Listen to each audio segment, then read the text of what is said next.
ஒரு அழகான தமிழ் கிராமம். காலை நேரம். பறவைகள் பறக்குது. மக்கள் எல்லாம் வேலைக்கு போக தயாராகிறாங்க. ஆனா திடீர்னு நேரம் நின்று போச்சு. பறவைகள் வானத்துல நடுவுல நின்ற மாதிரி, மர இலைகள் காற்றில் அசையாம இருந்தது. மக்கள் எல்லாம் சிலை மாதிரி ஃப்ரீஸ் ஆயிட்டாங்க. அந்த கிராமத்துல மட்டும் ஒருவர் தான் நகர முடிந்தது. அவர்தான் குட்டி முருகன். கையில் சிறிய வேல், அருகில் மயில். முருகன் சுற்றி பார்த்தார். யார் நேரத்தை நிறுத்தினாங்க என்று யோசித்தார். அவர் மெதுவாக காட்டுக்குள் நடந்தார். அங்கே ஒரு பழைய மணிக்கூண்டு கோபுரம் ஒளிர்ந்து கொண்டிருந்தது. அதிலிருந்து ஒரு இருண்ட நிழல் வெளியே வந்தது. நான் தான் நேரத்தை நிறுத்தினேன் என்று அந்த நிழல் சிரிச்சது.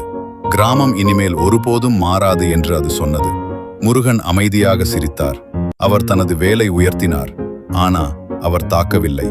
வேலிலிருந்து ஒரு தங்க ஒளி வெளிவந்து மணிக்கூண்டு உள்ளே சென்று நின்று போன நேரத்தை மீண்டும் இயக்கியது. மணி அடிக்க ஆரம்பிச்சது. பறவைகள் மீண்டும் பறந்தது. மரங்கள் அசைந்தது.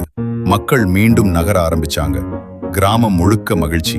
முருகன் சிரிச்சு சொன்னார், நேரம் நின்றால் வாழ்க்கை நின்ற மாதிரி. மாற்றம்தான் வாழ்க்கை. அதனால்தான் குட்டி முருகன் எப்போதும் உலகத்தை முன்னே கொண்டு போவார்.